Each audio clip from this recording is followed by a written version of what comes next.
Good morning my dear friends, कैसे हैं सभी। आई जस्ट होप सभी सही हैं। तो देखिए, कल हमने क्रिया का टॉपिक किया था। नेक्स्ट हमारा है वाच्य। इम्पोर्टेंट टॉपिक, क्वेश्चन बनता ही यहाँ से। परिभाषा क्या है? वाच्य क्रिया का वह रूपांतरण है जिसके द्वारा यह पता चलता है कि वाक्य में कर्ता या कर्म या भाव में से किसकी प्रधानता है। यानी वाच्य से हमें क्या पता चलता है कि वाक्य में कही गई बात का विषय कौन है, कर्ता है, कर्म है या भाव है, वाच्य कहलाता है। इम्पोर्टेंट, वाच्य के भेद कितने हैं? 3 भेद होते हैं। कौन कौन से? कृतवाच्य, कर्म और भाववाच्य। कृतवाच्य कौन? यानी कर्ता। कृत कैसे? कर्ता कौन होता है? जिसमें वाक्य में कर्ता की प्रधानता होती है। जिसमें कर्ता की प्रधानता होती है वो क्या कहलाता है? कृतवाच्य कहलाता है। यह वाच्य सकर्मक और अकर्मक दोनों से बनता है। मैंने पिछले जब क्रिया करवाई तब आपको बताया था सकर्मक क्या होता है, अकर्मक क्या होता है। तो सकर्म जिसमें कर्म साथ हो, अकर्म जिसमें कर्म साथ न हो, यानी दोनों से बन सकता है। वाक्य में से और के द्वारा का प्रयोग नहीं होगा, यानी वाक्य में से और के द्वारा नहीं आए तो समझ लेना वो कौन सा है? कृतवाच्य है। राम ने दूध पिया। राम ने पिया, क्या पिया? दूध पिया। तो दूध आंसर मिल रहा है ना में क्या? मैं स्कूल गया। मैं कहाँ गया? स्कूल। सीता गाती है। सीता गाती है।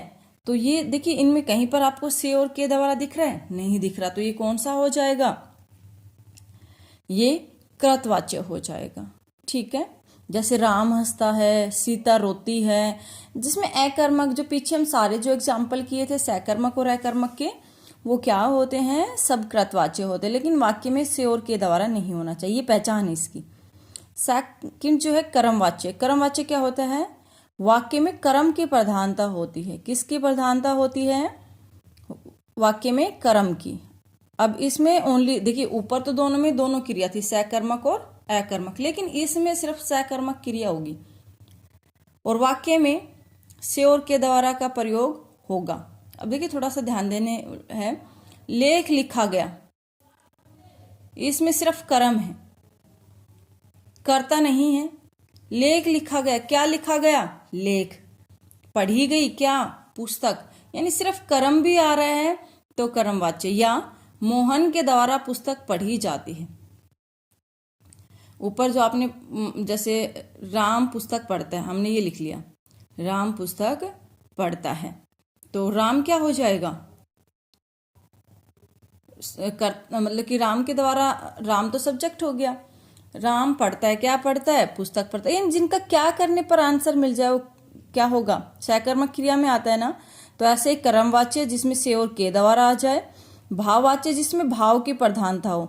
अभी भाववाच्य में अकर्मक क्रिया होगी। कौन सी क्रिया होगी? अकर्मक क्रिया। या वाक्य में जिसमें नहीं की सेंस आ जाए, कौन सा होता है? भाववाच्य होता है। तो देखिए, मुझसे चला नहीं जाता, मुझसे चला नहीं जाता, उससे चुप नहीं रहा जाता, सीता से हंसा नहीं जाता। यानी जिसमें अकर्मक क्रिया, मैंने पीछे क्रिया वाले टॉपिक में आप दोबारा से देखना इस वीडियो को, उसमें देखना सकर्मक और अकर्मक के मैंने वर्ड लिखवाए हुए हैं। तो जो वो वर्ड आ जाए ना तो आप पहचान कर सकते हैं वो अकर्मक है या सकर्मक है। आप देखिए, दोबारा से एक बार जल्दी से रिवाइज करते हैं। कृतवाच्य जिसमें से और के द्वारा ना हो तो वो क्या होता है? कृतवाच्य। जिसमें सकर्मक क्रिया हो ओनली वो कर्मवाच्य, और जिसमें अकर्मक क्रिया हो वो भाववाच्य, और दोनों ही क्रियाएं वो कौन सा कहलाता है? कृतवाच्य कहलाता है। नेक्स्ट देखिए, इसी से रिलेटेड काल क्या होता है? क्रिया के जिस रूप से कार्य व्यापार के समय तथा उसकी पूर्णता अथवा अपूर्णता का बोध होता है उसे काल कहते हैं। क्या मतलब? जिससे हमें ये पता चले, यानी समय का भाव हो, यानी कार्य पूरा हुआ, कब हुआ या अपूर्ण है, उसे काल कहते हैं। काल के 3 भेद होते हैं, वर्तमान, भूतकाल और भविष्यत काल। वर्तमान काल, वर्तमान काल में क्या होता है? क्रिया व्यापार की निरंतरता रहती है, यानी कार्य चलता रहता है। मतलब कि जैसे अभी हम वर्तमान में हैं तो मैं खा रहा हूँ, मैं पढ़ता हूँ, तो ये क्या है?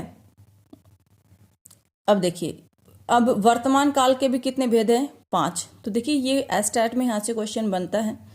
सामान्य का वर्तमान क्या होता है?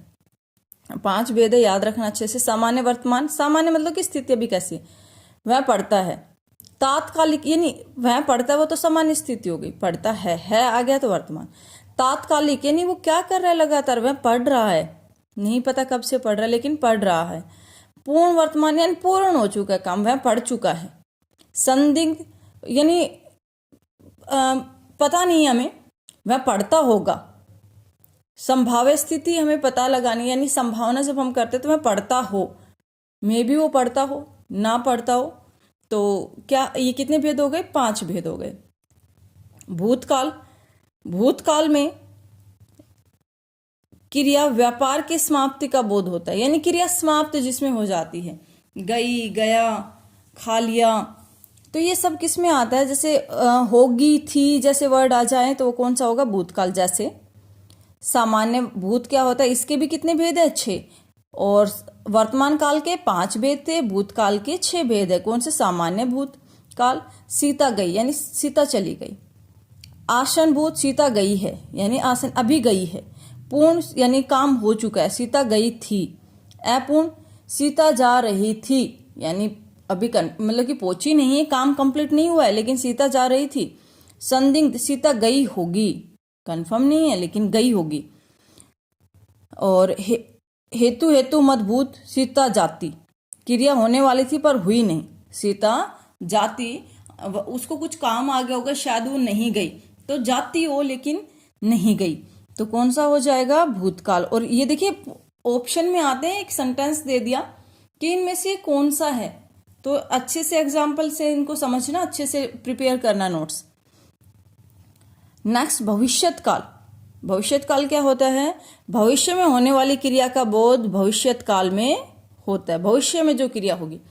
देखिए वीडियो अगर पसंद आ रही है तो प्लीज़ लाइक करें, शेयर करें और मेरे चैनल को सब्सक्राइब करें। आप लाइक करना भूल जाते हैं बाद में, तो वीडियो स्टार्ट करते ही पहले लाइक कर दिया करें अगर पसंद आती है तो। नेक्स्ट है भविष्यत काल। इसके भी कितने भेद हैं? 3 भेद हैं, सामान्य, संभाव्य और हेतु, हेतु मद। तो पहला सामान्य, भविष्यत सामान्य जो हम पीछे पढ़, राम पढ़ेगा, पढ़ेगा, पढ़ेगी, जाएगा, ऐसे कुछ वर्ड आ जाए तो वो क्या कहलाते हैं? भविष्यत काल, यानी आगे की जो बात करते हैं। संभाव्य, संभव राम पढ़े। हेतु, हेतु मद, छात्रवृत्ति मिले तो राम पढ़े, यानी क्या दिया जाए, उनको कुछ छात्रवृत्ति मिले तो ही राम पढ़े, यानी इसमें एक क्रिया का होना दूसरी क्रिया पर निर्भर करता है। आई होप यहाँ तक आपको समझ में आ गया होगा।